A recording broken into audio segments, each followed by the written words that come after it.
आइए आज शब्द राग पर सुनते हैं कविता सफूरा के साथ सॉलिडेरिटी में। कविता औरतें, कवि रमाशंकर यादव विद्रोही। कुछ औरतों ने अपनी इच्छा से कुएं में कूदकर जान दी थी, ऐसा पुलिस के रिकॉर्डों में दर्ज है। और कुछ औरतें चिता में जलकर मरी थीं, ऐसा धर्म की किताबों में लिखा है।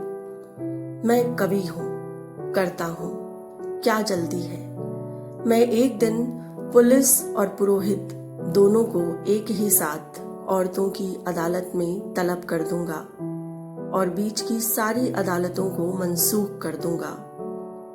मैं उन दावों को भी मंसूख कर दूंगा जिन्हें श्रीमानों ने औरतों और बच्चों के खिलाफ पेश किया है।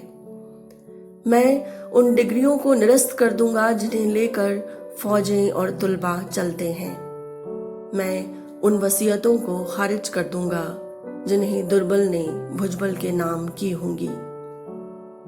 मैं उन औरतों को जो कुएं में कूदकर या चिता में जलकर मरी हैं, फिर से जिंदा करूंगा और उनके बयानात को दोबारा कलम बंद करूंगा कि कहीं कुछ छूट तो नहीं गया, कि कहीं कुछ बाकी तो नहीं रह गया, कि कहीं कोई भूल तो नहीं हुई।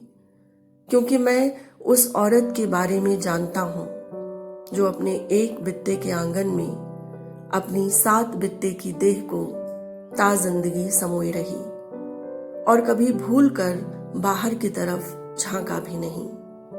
और जब वह बाहर निकली तो औरत नहीं, उसकी लाश निकली जो खुले में पसर गई है, मां मेदनी की तरह। एक औरत की लाश धरती माता की तरह होती है दोस्तों, जो खुले में फैल जाती है, थानों से लेकर अदालतों तक। मैं देख रहा हूं कि जुल्म के सारे सबूतों को मिटाया जा रहा है। चंदन चर्चित मस्तक को उठाए हुए पुरोहित और तमगों से लैस सीनों को फुलाए हुए सैनिक महाराज की जय बोल रहे हैं। वे महाराज जो मर चुके हैं और महारानियां सती होने की तैयारियां कर रही हैं। और जब महारानियां नहीं रहेंगी तो नौकरानियां क्या करेंगी, इसलिए वे भी तैयारियां कर रही हैं। मुझे महारानियों से ज्यादा चिंता नौकरानियों की होती है, जिनके पति जिंदा हैं और बेचारे रो रहे हैं।